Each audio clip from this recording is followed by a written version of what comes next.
Hey, what's going on? So I wanted to break down as best as I can what exactly is happening with text messaging for real estate investors, and are we going to be able to continue text blasting? So I think it's important to first talk about kind of how we got to this place. Uh, Prior to about a year and a half ago, we were considered P2P. So a person texting another person. And then a year and a half ago, Verizon was actually the first people that came in place and said, "No, we need to recognize what's really going on. You're using an application to text a person, and we want to know who you are." And there's a lot of upsides and downsides to it. When Verizon did it about a year and a half ago, there were really no changes at all when they required everyone to use these A2P phone numbers. They really just said, okay, you have to use these A2P numbers, and we're going to charge you is like 0.002 cents or something like that, 2/10 of a penny additional for using these phone numbers. The difference is right now is that AT&T and Sprint, everyone expected them to do the same thing, like to say, okay, you got to use these ATP numbers. We're going to charge you a little bit. But they really threw a monkey wrench in everything. And when in January they announced, no, we're not going to be anything like Verizon. We're going to actually require you to register your business in order to use these A2P numbers. And we're going to assign you a trust score, and we're going to monitor you. And the reason for that is really pretty simple. They want to stay in business. Right now, there's Signal and WhatsApp and all these other messaging apps. And, right now, I don't know if you're like me, but I ignore pretty much all my phone calls unless it's somebody I know, because I know it's spam. It's getting out of control. And the same thing is starting to happen with messaging, where it's, you got to check your messages, and everybody still texts their messages, but it's going to get to a point where if it's all spam, we're going to be switching to these other services. So that's why AT&T and T-Mobile, Sprint, I think they're kind of smart actually. They're like, we want to stay in business. So they're saying that you're going to have to register. So that's what's going on, and let's break down exactly what that means. So this is a little bit about the A2P 10DLC numbers. You can go through this later, but essentially we're being required to register. So what does that mean, first of all, registering? It doesn't mean you can create a fake email address and register. No, it's like the legit process where they want your EIN, they want your business identification number. It's like the whole 9 yards, not only for the business, but also for the phone number. And like, there's no way around this. You're gonna have to register. So you're gonna have to put all this information out there. And not only do you have to register your business and yourself as the business representative, but you're also gonna have to register your messaging content in a campaign.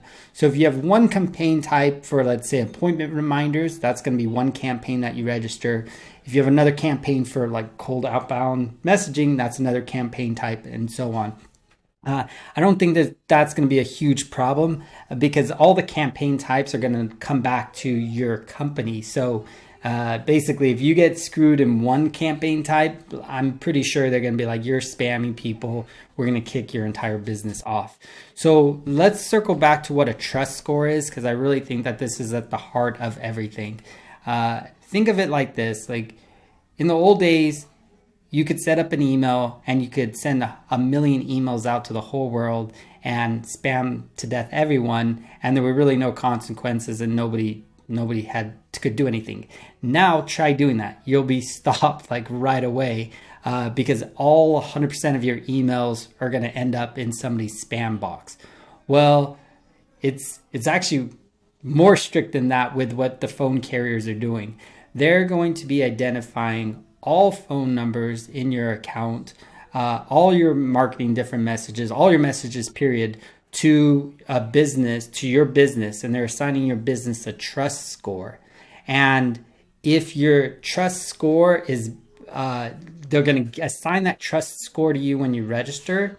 And this is something interesting. It's not like your trust score is going to drop down and more of your your text messages are going to end up in some spam folder. It's actually, they're just going to shut you down. So it's like you got this big gold trust score, and then from my understanding, at least from what they're saying at this time, is that if they recognize you as a spammer, your trust score is going to go to 0, and they're not going to let any of your messages go through at all. So yeah, pretty big deal here.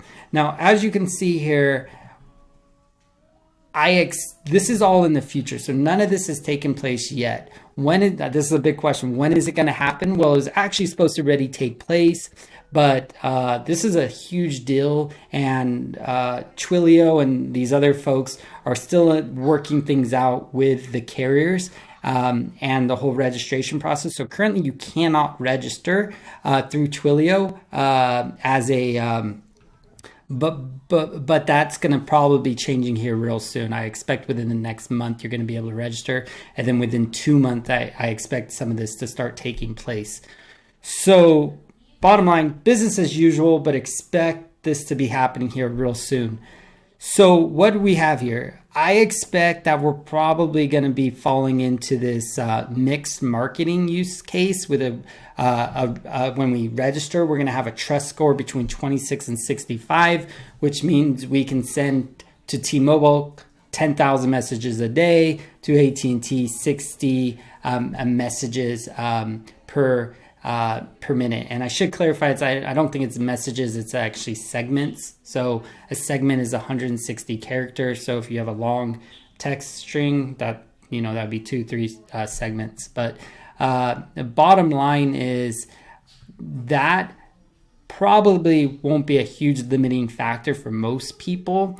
But the problem now is, and I've said it before, but I just want to make sure you understand, is that before you could burn a phone number, right? So we rotate phone numbers, we rotate messages to try to be like, if a phone number got screwed, it'd be like, who cares? Let's switch to another phone number. What's happening now is that they're going to give you, everything that you see right here. But if you screw up on one phone number, you're gone. Like, I don't know how strict it's going to be, but that's their intent, is to stop spamming. And just like right now, if you have in Twilio, it's a 30007 error code, basically means a carrier filtering. So the carrier recognizes that you're trying to spam, and they start restricting that phone number. So at the beginning, you might get 100% deliverability on that phone number. And then the more you send out, you start noticing you're getting less and less deliverability on that phone number. Well, that's carrier filtering, and that's all they can do right now until that phone number basically no longer works. So you just get another phone number, right? Well, what they're going to be doing in the future here is, if one of your phone numbers starts carrier filtering, they're not going to just get rid of that phone number. They're going to get rid of you as a business. So that's not good news. The good news is that I don't want you to get confused, because there's this low volume mixed use case. But there's another use case that isn't here, which is extremely low volume usage as a business, and you don't have to register at all. So maybe I should have started with this. If you're sending very few messages out a day, you don't have to worry about any of this. You can continue with business as usual pretty much forever, because no one's going to make you register. Now, what is that magic number? I don't know. I've asked, and I got a wink wink. We think it's going to be 500 segments per day. So essentially, if you send out less than 500 segments a day, they're not going to make you register. That's a known at this time, but that's kind of makes sense in that, Twilio is a $1 billion company. No one wants to spend a lot of time on tiny businesses, people, just sending a little bit out. So let's say that's true. 500 really, though, is not a lot if you want to get serious business through texting. So I think I've beaten that horse to death, but if you have any other questions about this, feel free to reach out. The other kind of bummer to all of this is the cost. It's not that bad. So ignore the $200. The $200 is for a CSP, basically lead Sherpa, Roar, launch control, those type of big texting platforms, they're going to have a 200, which is obviously nothing. For you as a small business, you're just going to have to pay $4. And then this $10 per month for your actual campaigns. Those are both tiny though in comparison to this 0.003 cent. That is and looks like unregistered, so meaning like you're a small business. That's 0.004. So that actually represents a good chunk of change if you think about sending a lot of messages. You think of your current phone bill and then increase that 30%. That's significant. So yeah. So anyways, here's some key points. I do want to stress that the carriers had a date in mind for when this filtering was going to take place, basically, because right now they're filtering the phone numbers. They're not filtering your trust score as far as like your registered business. Your trust score is you violate some, you send some spam and they're like, boom, you're gone. They haven't started doing that. They're going to start doing that though, probably within the next month or two.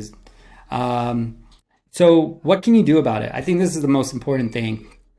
I'm actually kind of inside. I'm really happy about this taking place.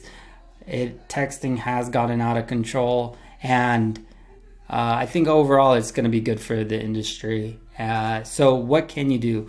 Bottom line, I'll just go through these. So first of all, focus on the quality of your messaging. So instead of sending out 10,000 horrible text messages, now you're going to have to actually be, one, super smart about what messages you send, and then two, how many people you send that message to. So really filter down your list from just say every single person with equity to do really some good point list stacking, where you're looking at not just how many lists are on, but what are the actual distress points and reaching just those really few unique great people. So that's one. Optimize and test your text messaging campaigns. What I would do, this is what we're going to do, is set up a small business, probably not even register it because it'll be so small, and test out a lot of different messages in that platform or in that workspace, where we're going to try out different words and different things. And, at this point, we know we really have a good idea of, overall, we have a 92% deliverability rate. And so I know that there's this 8% that are still getting filtered. And we're really honing in on what are the words and what kind of things makes the carrier start filtering that. But if you're unsure, set up another workspace, another testing place where you're not going to be potentially harming your trust score by testing different things out. And really make sure you're not sending out spammy words or anything that carriers will consider spam. And it's really easy. Go to your Twilio log or whatever platform you're using and look at, they have an insights report, and look in the errors and see which ones are showing up as a 3007 and check to see, oh, that message was blocked, that was message. Now the carriers don't want you to exactly figure it out. So it's not like you can send one text message out, because they'll let some things through. It's like this hidden black box where they don't want you to know their secret code to like, this is what we're filtering, this is what we're not. So you're going to have to send a significant amount, but eventually you can learn of what words to stay away from, what frequencies to stay away from, how many times can you message somebody without them messaging you back, and things like that. So that's number 2. Consider eliminating all follow-up text messaging campaigns. So this pains me because I really love follow-up, but I do think it's important to not take huge risk until we really see what's going on. In my current campaigns is we text the person, are they interested? And then even if they don't respond, we have this like year-long campaign following up with them and all this other stuff. Like, we're going to be getting rid of that just because we feel that there's that risk that some of those follow-ups may hurt our trust score or may make us put it in that category of being spam. And so we want to just eliminate that. Switch to toll-free numbers. that is a very short-term play, I feel. One, there's only so many messages per minute that you can send through toll-free numbers. Two, this 10 DLC requirements are probably going to come into play with these 800 numbers sooner or later anyways.